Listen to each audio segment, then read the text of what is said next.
Good morning class. तो last class में हमने केमिकल काइनेटिक्स में रेट ऑफ रिएक्शन के बारे में पढ़ा था। आज की क्लास में हम पढ़ेंगे कि रेट ऑफ रिएक्शन कितने सारे कारकों के ऊपर निर्भर करता है, या वो कौन से फैक्टर हैं जो रेट ऑफ रिएक्शन को अफेक्ट कर सकते हैं। तो चलिए आज क्लास स्टार्ट करते हैं। हमने पढ़ा रेट ऑफ रिएक्शन यानी अभिक्रिया की जो दर है उसको मैं लिख सकता हूं change in concentration with respect to time. तो किसी भी अभिक्रिया में उत्पाद या अभिकारक की सांद्रता में समय के साथ आने वाले परिवर्तन को हम उस अभिक्रिया की दर या उस रिएक्शन केमिकल रिएक्शन का रेट प्रिडिक्ट कर सकते हैं। हमने ये भी पढ़ा कि यहां पर जो रेट ऑफ रिएक्शन है इसको मैं प्रोडक्ट और रिएक्टेंट दोनों के लिए लिख सकता हूं, और यहां पर मैं स्टोइचियोमेट्रिक कोफिशिएंट को यूज करके रेट को फाइंड आउट कर सकता हूं। फॉर एग्जांपल, अगर हमारे पास में कोई एक रिएक्शन है 2A + B गिव्स 3C, तो इस अभिक्रिया के लिए अगर हमें रेट लिखना है तो हम सिंपली लिख सकते हैं dx/dt, जो इस रिएक्शन की अभिक्रिया को दर को बताएगा, is equal to -1/2 dA/dt। Minus क्यों? हमने कल भी पढ़ा था, क्योंकि यहां पर जो अभिकारक है वो समय के साथ कम होने वाला है, is equal to minus dB/dt is equal to plus 1/3 dC/dt। तो इस तरीके से हम यहां पर किसी भी अभिक्रिया के लिए उसके अभिकार को और उसके उत्पाद से उसकी दर को लिख सकते हैं। अब हमें पढ़ना है कि वो कौन कौन से फैक्टर्स हैं जो इस अभिक्रिया की दर को प्रभावित कर सकते हैं, अफेक्टिंग रेट ऑफ रिएक्शन।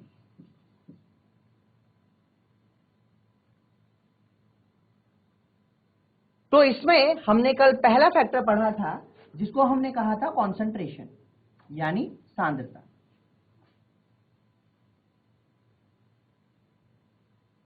तो इन जनरल अगर रिएक्टेंट की सांद्रता बढ़ती है तो अभिक्रिया का वेग यानी कि रेट ऑफ रिएक्शन भी बढ़ता है। तो रेट ऑफ रिएक्शन इंक्रीजेस। इस सांद्रता के प्रभाव को समझने के लिए हम सबसे पहले यहां पर एक रेट लॉ लिखते हैं। रेट लॉ क्या है कि किसी भी अभिक्रिया में रिएक्टेंट और रेट के बीच में जो संबंध स्थापित करे उसको हम क्या कहेंगे? रेट लॉ कहेंगे। एग्जाम्पल के लिए अगर मैं यहां पर लिख रहा हूं A1A + B1B gives प्रोडक्ट, इस अभिक्रिया के लिए अगर रेट लॉ लिखा जाएगा तो यहां पर रेट लॉ एक्सप्रेशन होगी rate is equal to some constant k। ठीक है, वो एक नियतांक है k, A⁴ A1 and B⁴ B1। इस तरीके से हम यहां पर एक रेट लॉ लिख सकते हैं। ध्यान रखिएगा यहां पर जो k है इसको हम रेट कांस्टेंट या वेलोसिटी कांस्टेंट कहते हैं, जिसको हम वेग स्थिरांक या दर स्थिरांक के रूप में प्रदर्शित कर सकते हैं। अगर हमें रेट कांस्टेंट को डिफाइन करना है तो मैं लिख सकता हूं, अगर हम A और B की सांद्रता को 1 मोल प्रति लीटर ले लें तो उस केस में जो रेट है यह K के बराबर हो जाएगा, क्योंकि A की जो सांद्रता है वो 1 मोल पर लीटर है और B की जो सांद्रता है वो भी 1 मोल पर लीटर है। तो हम यहां पर K को डिफाइन कर सकते हैं। K किसी भी अभिक्रिया का वह दर है जब हर एक अभिकारक की सांद्रता यूनिटी होगी या इकाई मानी जाती है। तो हम लिख सकते हैं K इज डिफाइंड एज, तो हम मान सकते हैं बच्चे K को, K क्या है? अभिक्रिया की वह दर है जब अभिकारक की सांद्रता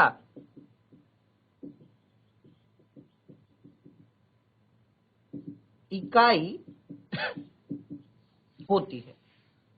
तो हर एक रिएक्टेंट की जो कॉन्सेंट्रेशन है, अगर मैं उसको यूनिटी कर दूंगा तो यहां पर रेट K के इक्वल हो जाएगा। ठीक है। दूसरा, यहां पर जो A1 और B1 मैंने लिए हैं, ये इसके स्टोइचियोमेट्रिक कोफिशिएंट है। लेकिन ध्यान रखिएगा, ये A1 और B1 ये स्टोइचियोमेट्रिक कोफिशिएंट के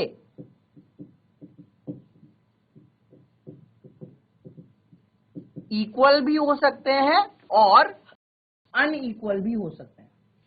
तो ये इक्वल और अनइक्वल दोनों हो सकते हैं जब हम किसी रेट लॉ एक्सप्रेशन की बात करेंगे। तो ऐसा जरूरी नहीं है कि जो भी स्टोइचियोमेट्रिक कोफिशिएंट मुझे किसी रिएक्शन में दिखाई दे रहा है, वही स्टोइचियोमेट्रिक कोफिशिएंट मुझे यहां पर इस रेट लॉ एक्सप्रेशन की पावर में भी दिखाई दे। तो हमें ध्यान रखना है यहां पर दो चीजों का। अगर मुझे रेट लॉ एक्सप्रेशन में पावर दिखाई देती है, तो रेट लॉ एक्सप्रेशन में अपीयर होने वाली जो कॉन्सेंट्रेशन है, उन पावर्स का जो सम है, इसको हम ऑर्डर ऑफ रिएक्शन कहेंगे। यानी यह अभिक्रिया की कोटि को प्रदर्शित करेगा और यह सिर्फ एक एक्सपेरिमेंटल क्वांटिटी है। इसको हम सिर्फ और सिर्फ एक्सपेरिमेंट के द्वारा ही निकाल सकते हैं। तो यहां पर जो भी पावर होगी, जो भी रेट लॉ एक्सप्रेशन लिखा जाएगा, वो हमेशा एक्सपेरिमेंटली डिटरमाइन किया जाता है। जबकि जो स्टोइचियोमेट्रिक कोफिशिएंट है, अगर हम इसका सम लिखें तो यह उस अभिक्रिया की मॉलिक्यूलैरिटी या आणविकता को प्रदर्शित करती है। तो पहला हुआ, रेट लॉ एक्सप्रेशन में जो सम ऑफ पावर है उसको ऑर्डर ऑफ रिएक्शन कहेंगे, और जो सम ऑफ स्टोइचियोमेट्रिक कोफिशिएंट है,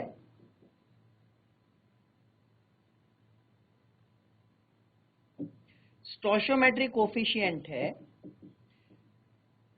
इसको उस अभिक्रिया की मॉलिक्यूलैरिटी या आणविकता कहा जाता है।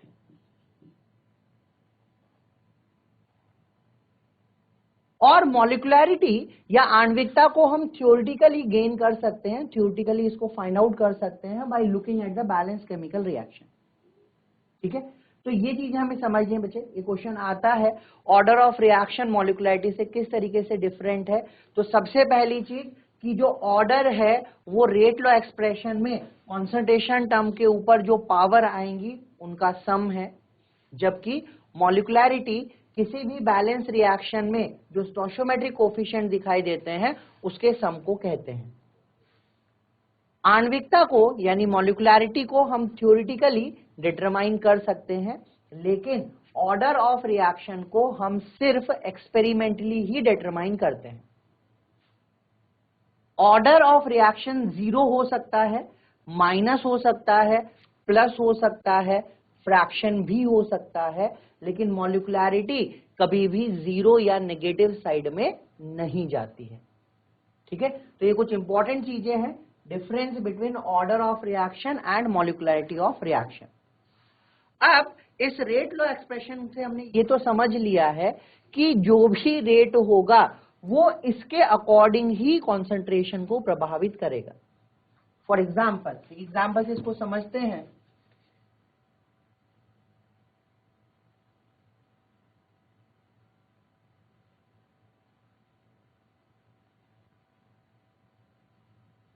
हमें कहा गया है किसी अभिक्रिया के लिए रेट लॉ एक्सप्रेशन मुझे गिवन है, ठीक है। रेट लॉ एक्सप्रेशन हमें पता है किसी भी अभिक्रिया के लिए।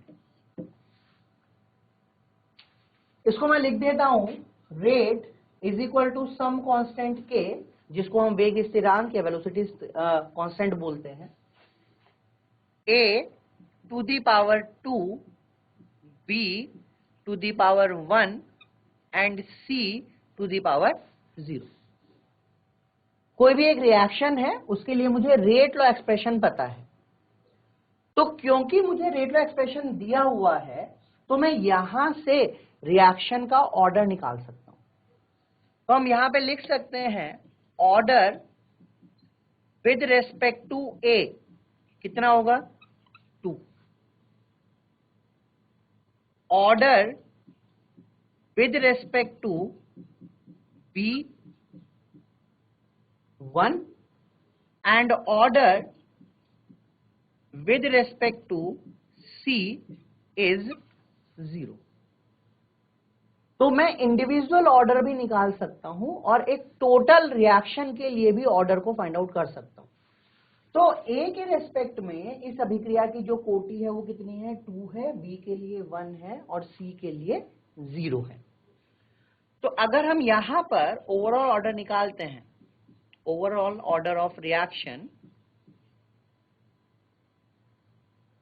तो हम क्या करेंगे, इन सब पावर को जोड़ देंगे, तो हो जाएगा 2 + 1 + 0 दैट इज इक्वल टू 3।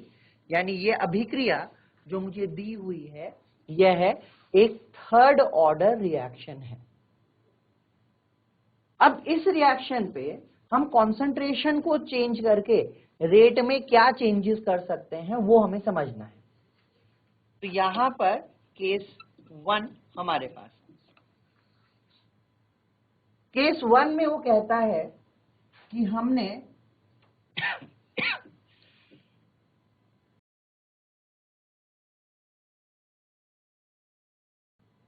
इन तीनों की कॉन्सेंट्रेशन को डबल कर दिया, इन तीनों की सांद्रता को मैंने दुगना किया। तो अगर हम इन तीनों की सांद्रता को दुगना करेंगे तो जो रेट ऑफ रिएक्शन है उस पर क्या प्रभाव पड़ने वाला है। तो देखिए शुरू में जो रेट है वो कितना है R है।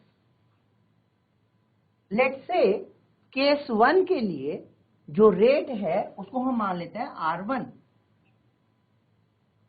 तो R1 is equal to K times, ठीक है, A को मैंने कर दिया डबल, तो ये हो जाएगा 2A की पावर 2, B को भी हमने डबल किया है तो 2B की पावर 1 एंड C को भी हमने डबल किया है तो 2C की पावर 0। और अगर किसी की पावर 0 है तो उसको हम 1 मानते हैं। तो यहां से एक चीज तो हमें समझ में आई कि अगर किसी के रेस्पेक्ट में ऑर्डर 0 है तो हम कोई भी परिवर्तन करें सांद्रता में वो रेट को अफेक्ट नहीं करेगा। क्लियर है ना। तो यहां पर अगर हम देखें तो ये कितना हो जाएगा बेटा K times 2 to the power 4 A square और ये हो जाएगा 2B इंटू, ये तो वैसे रहने वाला है सो इट विल बी 1। तो अगर मैं R और R1 को कंपेयर कर रहा हूं so this will become K times 8 A to the power 2 B to the power 1 and C to the power 0। इसको 1 ही लिख लेते हैं। तो अगर हम R और R1 को कंपेयर करें तो इसका मतलब जो R1 है ये R का 8 गुना ज्यादा है। तो मैं लिख सकता हूं R1 is 8 times of R।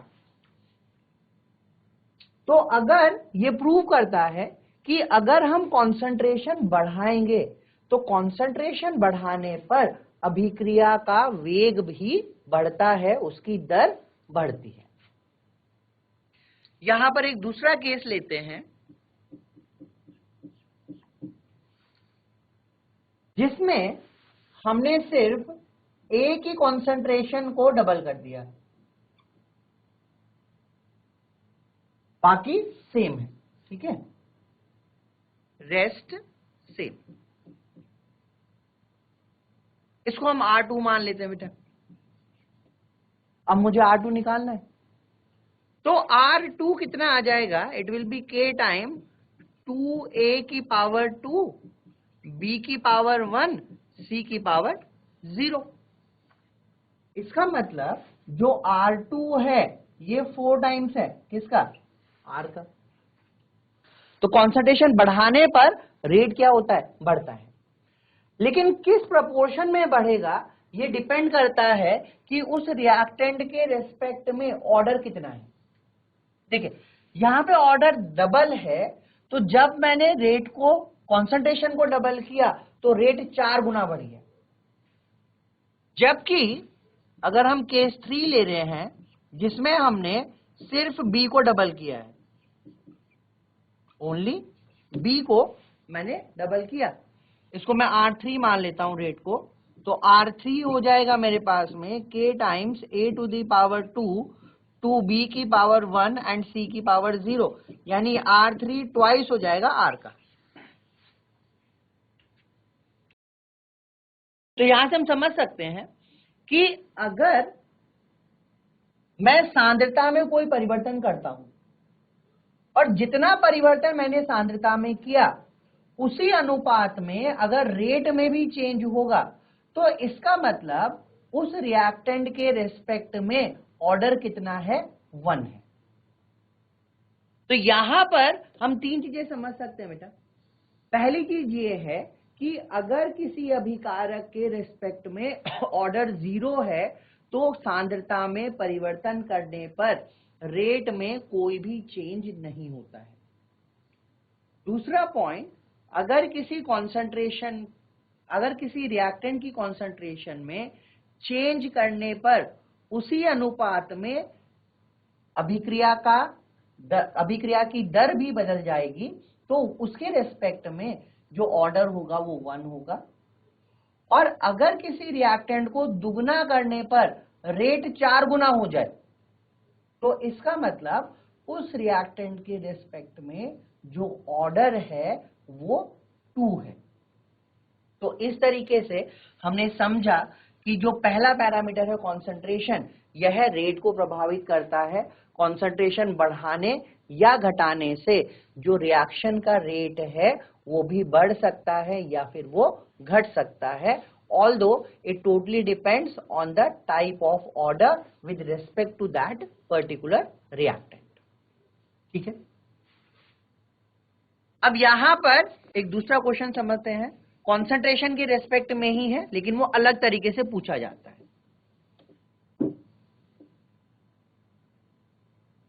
तो ये हमारे पास में एक रेट लॉ एक्सप्रेशन दी हुई है। उसने हमसे कहा, केस 1 में ले रहा हूं यहां पर, कि अगर हमने इक्वल वॉल्यूम को मिक्स किया then what will happen. Equal volume of A and B are mixed together।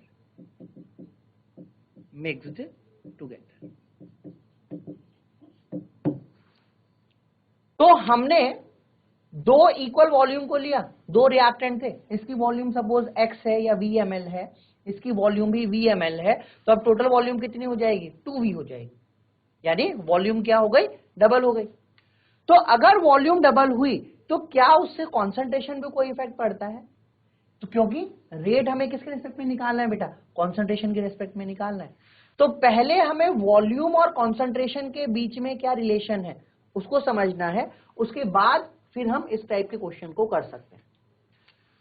तो जो कॉन्सेंट्रेशन है यानी जो सांद्रता है, इसका फॉर्मूला होता है मोल अपॉन वॉल्यूम।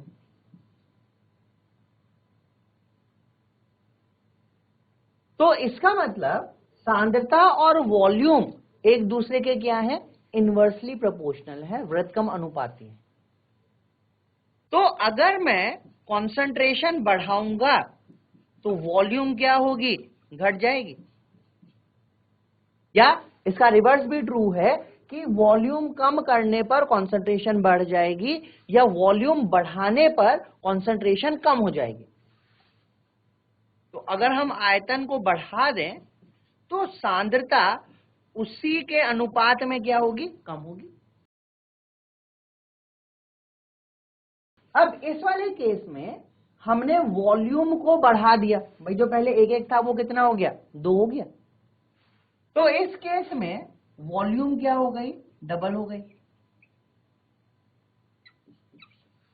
और क्योंकि वॉल्यूम डबल हुई इसलिए कॉन्सेंट्रेशन क्या हो जाएगी बेटा, concentration will become half, concentration हो गई आधी।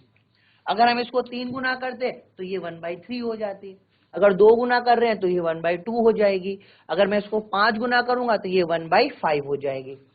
तो वॉल्यूम को डबल करने पर कॉन्सेंट्रेशन क्या हो गई, हाफ हो गई। तो रेट में निकाल सकता हूं, इसको मैं R1 लिख देता हूं, K टाइम्स, अब ये हाफ हो गया, so A/2 to the power 2 and B/2 to the power 1, यानी R1 आ जाएगा K टाइम्स 8। तो इसका मतलब जो R1 है ये R/8 के बराबर है, तो 8 टाइम रेट। तो कॉन्सेंट्रेशन कम करने पर रेट क्या होता है, कम होता है। कॉन्सेंट्रेशन बढ़ाने पर रेट क्या होता है, बढ़ता है। ठीक है, और वॉल्यूम और कॉन्सेंट्रेशन एक दूसरे के इनवर्सली प्रोपोर्शनल है। तो अगर कहीं वॉल्यूम बढ़ रही है तो इसका मतलब वहां पर उसी अनुपात में कॉन्सेंट्रेशन घट जाएगी। केस 2 हम ले रहे हैं कि pressure of A and B becomes double.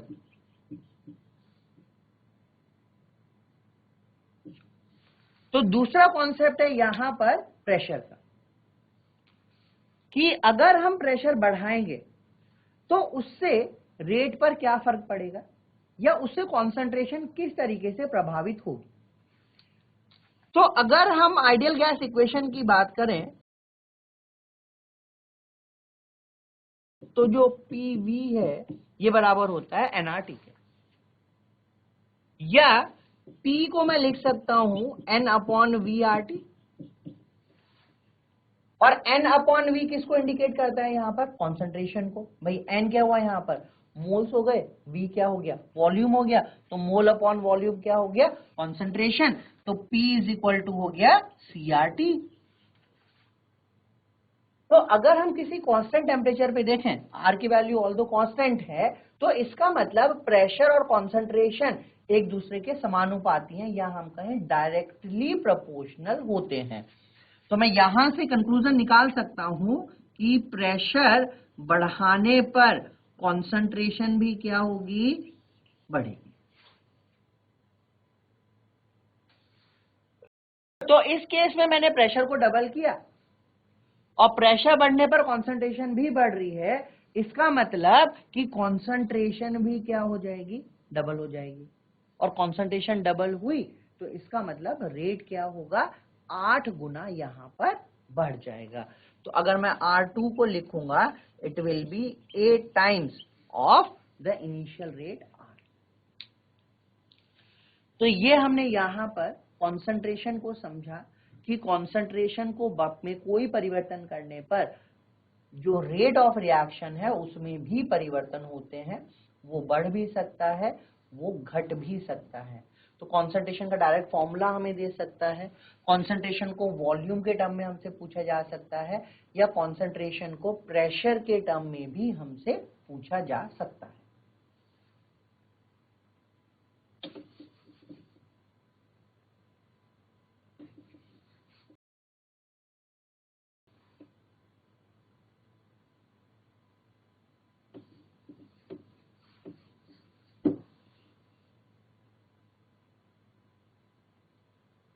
अब यहां पर दूसरा जो फैक्टर है जो रेट ऑफ रिएक्शन को अफेक्ट कर सकता है वो है physical state of reactant. Physical state of reactant. तो अगर हम यहां पर फिजिकल रेट की बात कर रहे हैं तो किसी भी रिएक्टेंट की 3 फिजिकल स्टेट हो सकती है, या तो वो सॉलिड में हो सकता है, या वो लिक्विड में हो सकता है, या तो फिर वो गैसियस फेज में हो सकता है। तो अगर वो गैसियस फॉर्म में होगा तो इसका मतलब वहां पर मॉलिक्यूल्स का जो मूवमेंट है वो फ्री है, सॉलिड में जो मूवमेंट है वो सीज है, और लिक्विड के केस में जो मूवमेंट है वो थोड़ा मॉडरेट मूवमेंट है। इससे फर्क क्या पड़ेगा बेटा? अगर हमारे पास में कहीं पर फ्री मूवमेंट है पार्टिकल का तो इसका मतलब पार्टिकल आपस में कोलाइड करने के लिए फ्री हैं, उनमें ज्यादा से ज्यादा टकराव हो सकते हैं, और इन्हीं टकराव की वजह से उत्पाद का निर्धारण होता है। तो एक थ्योरी है that is called collision theory, टकराव सिद्धांत जिसको कहते हैं। उस थ्योरी के अकॉर्डिंग जितने ज्यादा अधिक प्रभावी टकराव होंगे उतना ज्यादा प्रोडक्ट बनने के चांसेस होते हैं।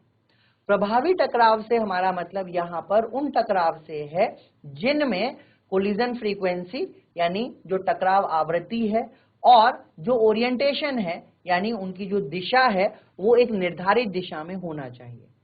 तो ऐसे टकराव जितने ज्यादा होंगे प्रोडक्ट का निर्धारण उतना जल्दी हो सकता है, यानी रेट ऑफ रिएक्शन उतना बढ़ सकता है।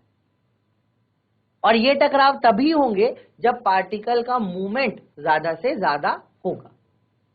तो इस हिसाब से अगर हम देखें तो जो गैस है, अगर हम ऑर्डर ऑफ रिएक्शन की बात करें बेटा, ऑर्डर ऑफ रिएक्शन यानी हम अभिक्रिया की कोटि की बात कर सकते हैं।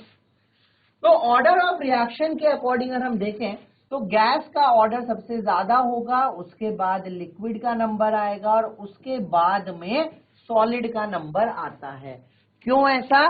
क्योंकि सॉलिड के केस में इंटरमॉलिक्यूलर अट्रैक्शन यानी जो अंतर आणविक आकर्षण बल है वो सबसे अधिक है। तो अगर हम यहां पर इंटर पार्टिकल अट्रैक्शन की बात करें तो सबसे ज्यादा इंटर पार्टिकल अट्रैक्शन किस में है? सॉलिड में। और अगर हम मूवमेंट ऑफ पार्टिकल की बात करें तो सबसे ज्यादा मूवमेंट किस में है? गैस में। और क्योंकि गैस में मूवमेंट सबसे अधिक है इसलिए उसमें टकराने की संभावनाएं अधिक है, तो उत्पाद बनने की संभावनाएं उसमें अधिक होंगी। तो फिजिकल स्टेट कहीं ना कहीं पर रेट को एनहांस कर सकता है या उसको डिक्लाइन भी कर सकता है।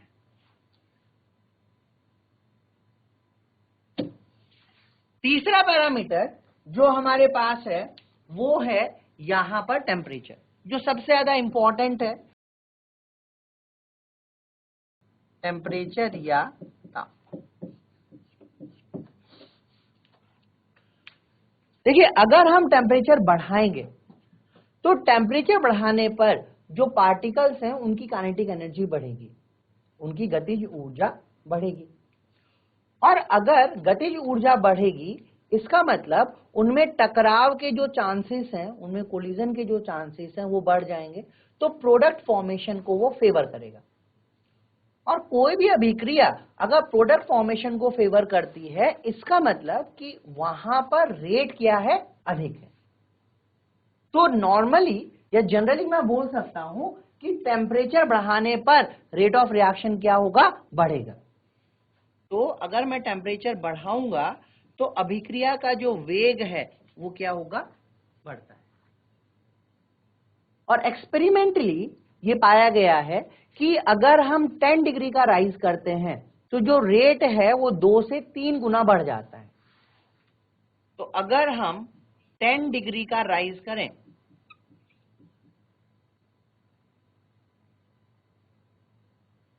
then rate increases 2 to 3 times। ठीक है, तो अगर मैं कोई एक टेम्परेचर लेट से 25 डिग्री सेल्सियस, उस पर कोई रेट है R1, अब हमने उसमें 10 डिग्री का राइज कर दिया, टेम्परेचर हो गया 35, उस पर एक रेट है R2। तो जो R2 है वो R1 का 2 से 3 गुना बढ़ा हुआ माना जाएगा, ये एक्सपेरिमेंटल डेटा बोलता है। यानी अगर हम कहें कि मेरे पास में एक टेम्परेचर है 25 डिग्री और एक दूसरा टेम्परेचर है जिसको मैं T25 डिग्री प्लस 10 डिग्री, क्योंकि मुझे ये इंक्रीज करना है बेटा, तो इसको मैं लिख सकता हूं T35 degree upon T25 degree, तो जो रेट है वो 2 से 3 गुना क्या होगा, बढ़ जाएगा। और ये वाला जो रेशो है T35 अपॉन T25 का, इस रेशो को हम कहते हैं टेम्परेचर कोफिशिएंट, यानी ताप नियतांक, जिसको हम म्यू से रिप्रेजेंट करेंगे। एग्जाम्पल समझते हैं। जैसे हमें कहा गया कि एट 25 डिग्री सेल्सियस रेट हमें दिया हुआ है 2 और लेट्स से 2 मोल पर लीटर पर सेकेंड, एक अभिक्रिया है, उसके लिए रेट मुझे दिया हुआ है 2 मोल पर लीटर पर सेकेंड।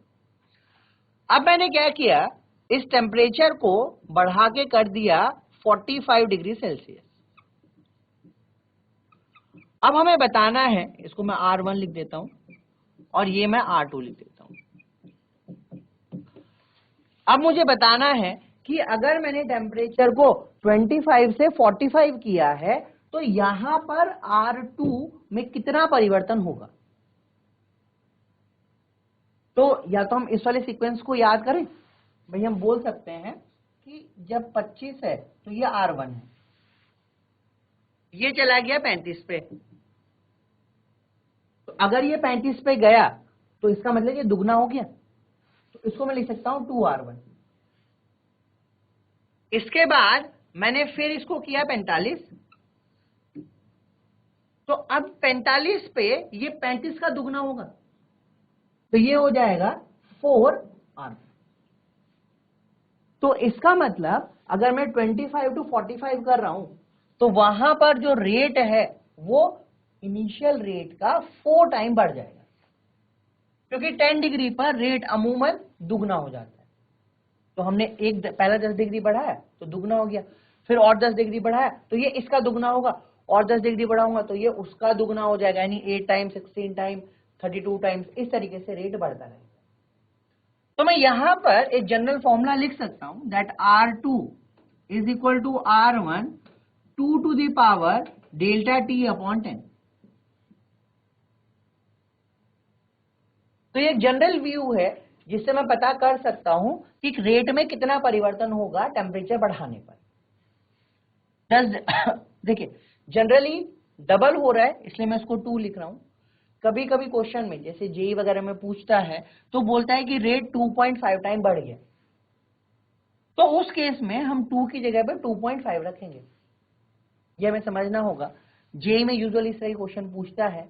नीट में अगर कभी पूछेगा तो एक जनरल टेम्परेचर आपको देगा और बोलेगा कि बताओ रेट में कितना परिवर्तन हुआ, तो वो हम इस फॉर्मूले से निकाल सकते हैं।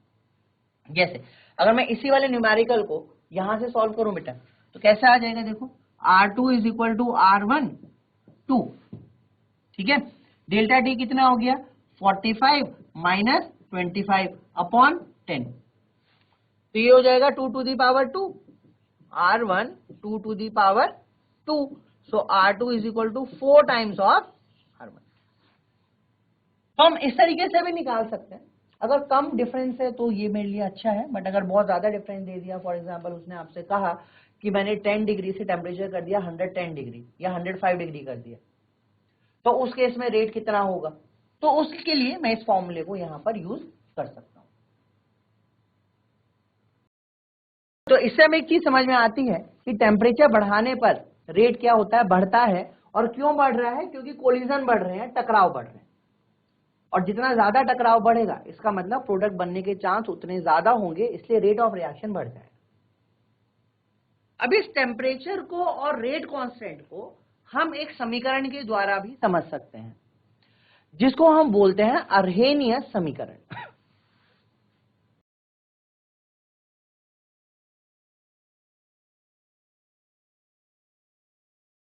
तो नेक्स्ट है मेरे पास में यहां पर अर्हेनियस इक्वेशन।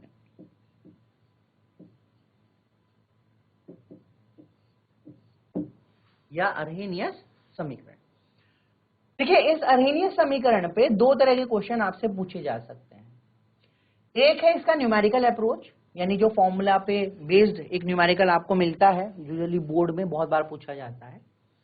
और दूसरा है इसका ग्राफिकल अप्रोच, यानी कोई भी एक प्लॉट आपको दे देगा, एक ग्राफ आपको बना के देगा और उसमें आपसे कुछ पूछ सकता है रिगार्डिंग एक्टिवेशन एनर्जी या कुछ और, तो उसके लिए भी मैं अर्हेनियस इक्वेशन को यूज कर सकता हूं। तो अर्हेनियस इक्वेशन है क्या, पहले ये समझ लेते हैं।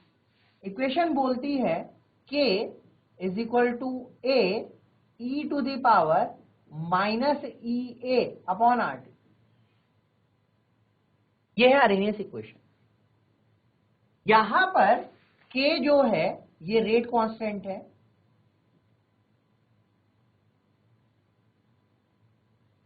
A यहां पर अर्हेनियस पैरामीटर है,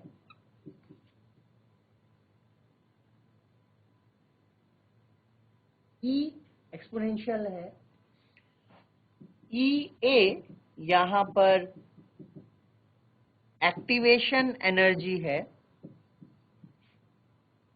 जिसको सक्रिय ऊर्जा या संक्रियण ऊर्जा कहा जाता है। R यहां पर गैस कांस्टेंट है, जिसकी वैल्यू इस EA की यूनिट पे डिपेंड करती है। यानी अगर EA जूल में दिया हुआ है, या हमें कहा जाए कि एक्टिवेशन एनर्जी को जूल में निकालना है, तो उस केस में जो R की वैल्यू है ये होगी 8.314 जूल पर केल्विन पर मोल। लेकिन अगर एक्टिवेशन एनर्जी हमें कैलोरी में दी हुई है,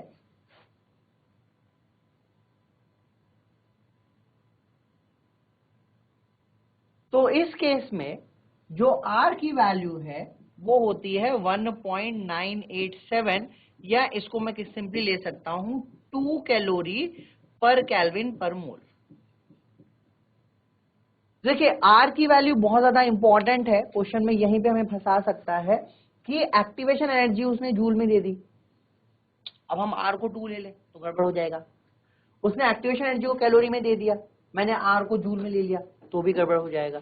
तो यहां पर एक्टिवेशन एनर्जी की जो यूनिट है वो बहुत ज्यादा इंपॉर्टेंट है, और उसी यूनिट के आधार पर हमें R की वैल्यू को कंसिडर करना है। T यहां पर टेम्परेचर है जो केल्विन स्केल में होता है।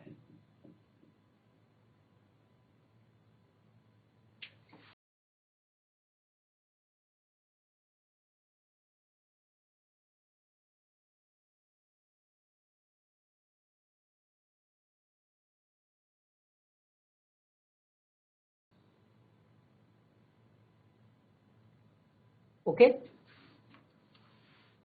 अब समझिए यहां पर बेटा, अगर मैं इस इक्वेशन का लॉग ले लूं, if I take the log value of this equation, तो मैं लिख सकता हूं यहां पर ln k is equal to ln a minus EA upon R 1/T, अगर हम नेचुरल बेस में ले रहे हैं। और अगर मैं इसको लॉग बेस 10 में लिखूंगा तो ये हो जाएगा log k is equal to log a minus EA upon 2.303 R 1 upon T। तो अर्हेनियस इक्वेशन को अगर हम लॉग वैल्यू में लिख रहे हैं तो मुझे इस तरीके से एक्सप्रेशन यहां पे मिलने वाली है, ln k is equal to ln a minus EA upon R into 1 upon T। अगर हम एक्सपोनेंशियल में ले रहे हैं और अगर मैं लॉग बेस 10 में लूंगा तो मैं इसको log k is equal to log a minus EA upon 1.2303 1 upon T लिख सकता हूं। अब यहां पर ln k या log k, ठीक है, दोनों में से कोई भी एक ले सकते हैं बेटा, और 1 अपॉन टी में यहां पे प्लॉट करें। We are going to make a plot between ln k and 1 upon t या log k and 1 upon t. तो हम देख पा रहे हैं यहां पर मुझे नेगेटिव स्लोप मिलने वाला है, तो जो ग्राफ है वो कुछ इस तरीके का आएगा, जिसमें जो स्लोप वैल्यू है वो मुझे कैसे मिलेगी बेटा, नेगेटिव मिलेगी। और ये जो स्लोप वैल्यू है किसके बराबर होगी, this slope value is equal to either EA upon R या माइनस EA अपॉन 2.303 R। तो यहां से वो मुझसे EA की वैल्यू पूछ सकते हैं।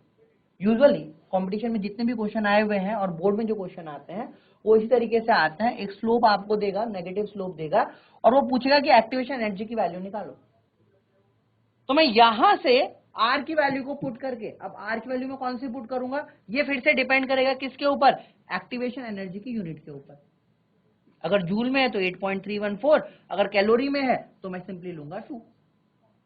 तो मैं यहां से R की वैल्यू को निकाल सकता हूं। जो इंटरसेप्ट यहां पे आएगा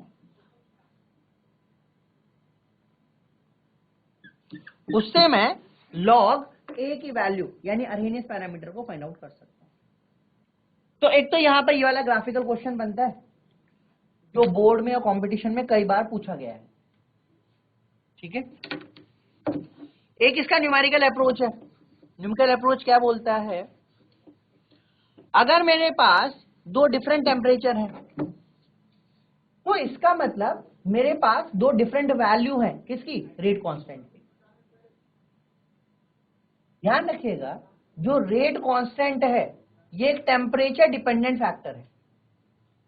तो अगर हम टेम्परेचर में कोई भी चेंज करते हैं, टेम्परेचर में कोई भी परिवर्तन करते हैं तो रेट कांस्टेंट पे फर्क पड़ता है। तो अगर मेरे पास एक टेम्परेचर है T1 जिसपे मुझे रेट दिया हुआ है K1 रेट कांस्टेंट, और एक टेम्परेचर है T2 जिसपे मुझे रेट दिया हुआ है K2, और इन दो टेम्परेचर पे मुझे एक्टिवेशन एनर्जी की वैल्यू को फाइंड आउट करना है। तो अर्हेनियस इक्वेशन था K is equal to A e to the power minus EA by RT। तो इसको मैं लिख सकता हूं बेटा log K2 by K1 is equal to EA upon 2.303 R 1 upon T1 minus 1 upon T2।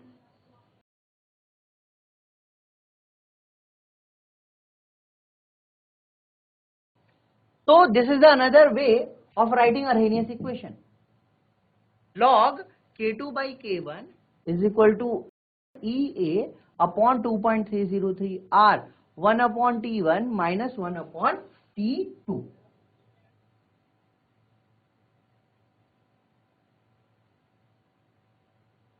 बात समझ में आती है। तो इस पर न्यूमेरिकल आपसे पूछ सकता है कि उसने सपोज आपसे कहा कि for a reaction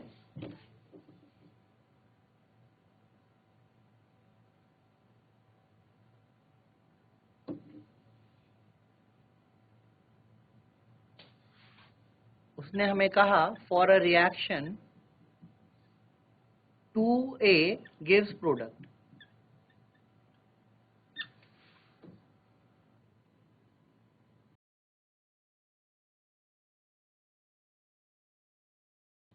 T1 is equal to 30 degree Celsius और let's say T1 is equal to 27 degree Celsius, it is K1। अब अगर हम इसको 37 डिग्री सेल्सियस कर दें तो जो K2 है it becomes double of K1। तो what is the value of activation energy? तो EA की वैल्यू मुझे यहां पे फाइंड आउट करनी है। तो मैं सिंपल एक्सप्रेशन यूज कर सकता हूं, log K2 by K1, log K2 that is 2 by 1 हो जाएगा बेटा, K2 क्या है 2K1 है, is equal to EA upon 2.303 into 2। तो अगर मैं R की वैल्यू को 2 ले रहा हूं, इसका मतलब एक्टिवेशन एनर्जी किस में आएगी? कैलोरी में आएगी। ये हमें ध्यान रखना है। हमें क्वेश्चन में देखना है ऑप्शन में कि वो कैलोरी में पूछ रहा है या जूल में पूछ रहा है, वरना मैं इसको चेंज भी कर सकता हूं, कोई इश्यू नहीं है उसमें। ठीक है, 1 अपॉन T1, T1 कितना है बेटा 27, और ये आपको कैलोरी में लेना है, तो ये हो जाएगा 300 माइनस 1 अपॉन 310। तो यहां से मैं एक्टिवेशन एनर्जी की वैल्यू को फाइंड आउट कर सकता हूं। तो अगर मैं T को कर दूं इन्फिनिटी, भाई अगर हम T को इन्फिनिटी कर दें तो जैसे ही मैं T को इन्फिनिटी करूंगा तो K किसके बराबर हो जाएगा? A के बराबर हो जाएगा। इसका मतलब एक्टिवेशन एनर्जी कितनी हो गई? 0 हो गई। EA tends to 0। तो हाई टेम्परेचर पे अगर मैं इन्फिनिट टेम्परेचर करूंगा तो एक्टिवेशन एनर्जी 0 हुई। इसका मतलब कि जितना भी रिएक्टेंट मेरे पास है वो सारा का सारा किसमें चेंज हुआ? प्रोडक्ट में चेंज हुआ, क्योंकि वहां पे कोई एक्टिवेशन एनर्जी का बैरियर है ही नहीं। एक्टिवेशन एनर्जी का बैरियर कैसे है इसको हम अभी रिसेंटली जो हुआ उससे समझ सकते हैं। जैसे बोर्ड में अगर हमें क्लियर करना है तो हमें कुछ 33% या 40% मार्क्स चाहिए, वो एक बैरियर है, वो एक एक्टिवेशन एनर्जी का बैरियर है जिसको क्रॉस करने के बाद ही मैं पास माना जाऊंगा। बट जो अभी की सिचुएशन है कोविड की वजह से क्या हुआ कि जितने भी बच्चे थे उन सबको पास कर दिया गया।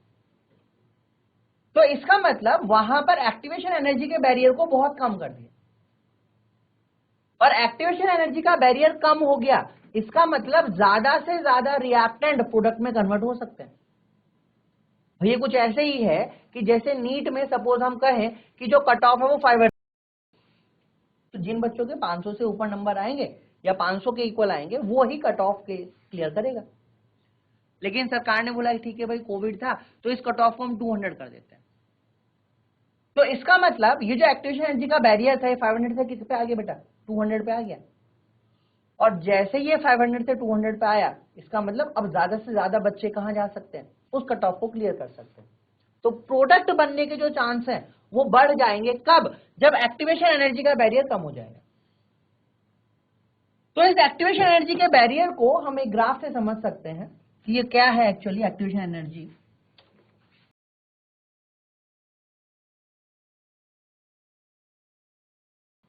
अगर हम एक ग्राफ प्लॉट करते हैं यहां पर प्रोग्रेस ऑफ रिएक्शन में वर्सेस एनर्जी, हम यहां पर एनर्जी और प्रोग्रेस ऑफ रिएक्शन इसमें ग्राफ प्लॉट कर, तो मैं मान लेता हूं कि ये वाली जो एनर्जी है ये यहां पर अभिकारक की एनर्जी है रिएक्टेंट की। अब जब हम रिएक्शन को स्टार्ट करेंगे तो रिएक्शन को स्टार्ट करने पर रिएक्टेंट आपस में कोलाइड करेंगे, और जब ये आपस में कोलाइड कर रहा है तो इसका मतलब इनकी एनर्जी क्या होगी? बढ़ेगी। तो ये एनर्जी बढ़ी और उसके बाद ये एक बैरियर को क्रॉस करते हुए प्रोडक्ट की तरफ मूव करते हैं। ये प्रोडक्ट है, ये हो गया यहां पर हमारे पास में प्रोडक्ट। तो यहां तक इसको पहुंचना जरूरी था बेटा, है ना? अगर ये यहां तक पहुंचेगी तभी ये प्रोडक्ट की तरफ मूव करेगी, वरना नहीं करेगी। इस एनर्जी को हम बोलते हैं, जो किसी भी रिएक्शन को, रिएक्टेंट को प्रोडक्ट में कन्वर्ट करने के लिए यूज होती है, that is called threshold energy, जिसको हिंदी में देहली ऊर्जा कहा जाता है। ये है देहली ऊर्जा।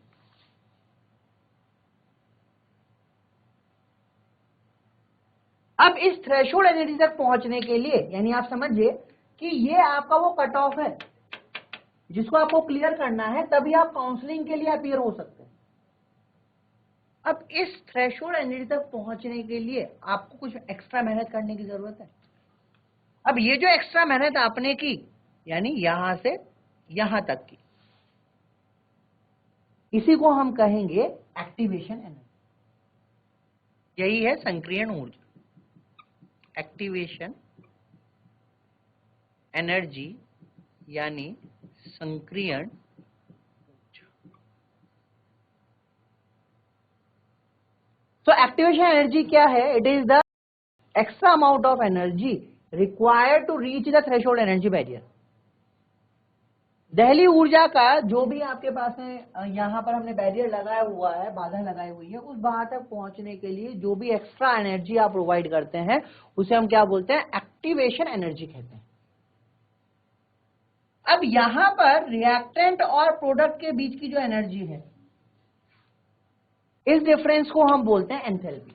तो ये हुआ डेल्टा एच आर, यानी एंथैल्पी ऑफ रिएक्शन।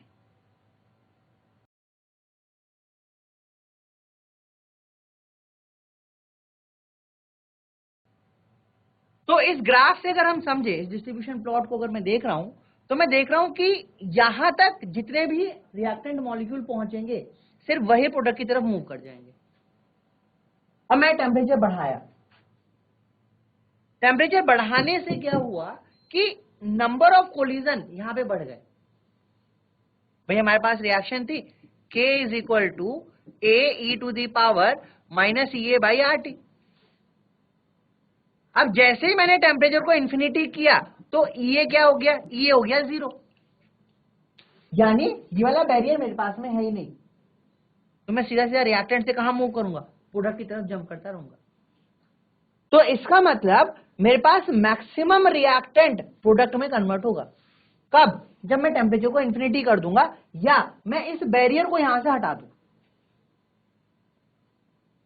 अब इस जो रिएक्टेंट है, जो डेल्टा एच एंथैल्पी है बेटा, इसको हम कैसे निकालते हैं?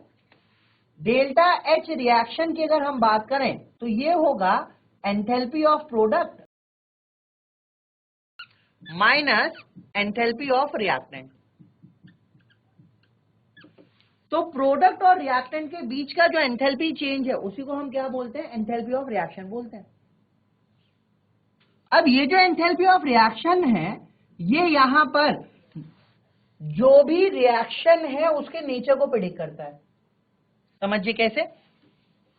अगर प्रोडक्ट ज्यादा हो जाए, किससे? रिएक्टेंट से, तो इस केस में जो डेल्टा एच आर है वो क्या होगा? पॉजिटिव आएगा। तो ऐसी रिएक्शन जिनके लिए डेल्टा एच आर पॉजिटिव होता है उनको हम कहते हैं एंडोथर्मिक रिएक्शन। तो ये वाली कैसी है? ये ऊष्माशोषी अभिक्रियाएं होती हैं, यानी इनमें मुझे हीट को प्रोवाइड करना है। दूसरा हो सकता है डेल्टा एच रिएक्शन में अगर प्रोडक्ट की एनर्जी रिएक्टेंट की एनर्जी से कम हो जाए, तो इसका मतलब ये क्या हो जाएगा? नेगेटिव। और ये नेगेटिव हुआ तो रिएक्शन कैसी हो जाएगी? रिएक्शन आ जाएगी मेरे पास में एक्सोथर्मिक, या हम कहें ऊष्माक्षेपी अभिक्रियाएं। तो इस हिसाब से ये वाला जो कर्व है, ये किसका कर्व है बेटा? ये है एक्सोथर्मिक रिएक्शन का curve. This is the curve of exothermic reaction, यानी ये ऊष्माक्षेपी अभिक्रिया का कर्व है जहां पर प्रोडक्ट एनर्जी रिएक्टेंट की एनर्जी से कम हो रही है। इसका मतलब इस वाले केस में उत्पाद की जो ऊर्जा है वो कम है, इसलिए ज्यादा से ज्यादा चांस है कि रिएक्टेंट प्रोडक्ट में कन्वर्ट होगा। तो ये एक्सोथर्मिक और एंडोथर्मिक में अगर कभी मुझे कंपेयर करना पड़ेगा तो मैं बोल सकता हूं कि exothermic reaction are more feasible than endothermic reaction. यानी जो ऊष्माक्षेपी अभिक्रियाएं हैं वो ऊष्माशोषी अभिक्रियाओं की कंपैरिजन में ज्यादा अधिक चलती हैं या हो सकती हैं। ठीक है, तो ये हमने एक्टिवेशन एनर्जी का बैरियर समझा। अब अगर किसी तरीके से मैं इस एक्टिवेशन एनर्जी के बैरियर को कम कर दूं, सपोज ये यहां पे था, इतना गैप मुझे मिल रहा है, अब अगर मैं इसको इतना कर दूं तो इसका मतलब ज्यादा से ज्यादा, अगर मैं इसको कम कर दूं तो ज्यादा से ज्यादा जो रिएक्टेंट है वो प्रोडक्ट की तरफ मूव कर सकता है। और इस एक्टिवेशन एनर्जी के बैरियर को कम मैं कैसे कर सकता हूं? पहला, मैं टेम्परेचर बढ़ा दूं। तो अगर हम टेम्परेचर बढ़ाएंगे तो एक्टिवेशन एनर्जी का बैरियर कम होगा। दूसरा है कैटलिस्ट। अगर हम इसी अभिक्रिया को किसी कैटलिस्ट की उपस्थिति में कराते हैं तो वो इसके एक्टिवेशन एनर्जी के बैरियर को कम करेगा, तो यहां पर रेट ऑफ रिएक्शन क्या होगा? बढ़ जाएगा। तो जो नेक्स्ट कारक हमारे पास है, जो नेक्स्ट फैक्टर है जो रेट ऑफ रिएक्शन को अफेक्ट करता है, वो है कैटलिस्ट, जिसको हिंदी में कहते हैं उत्प्रेरक, जो हम अगली क्लासेस में पढ़ेंगे। तो आज के लिए इतना ही है। अगर आपका कोई क्वेश्चन है तो आप पूछ सकते हैं।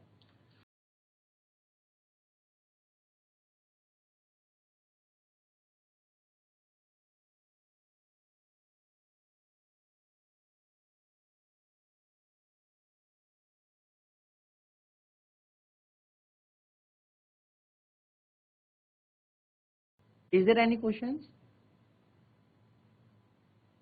ठीक है, अगर कोई क्वेश्चन नहीं है, इट मीन्स कि आपको चीजें समझ में आ रही हैं। That is all for today. Thank you and have a nice day.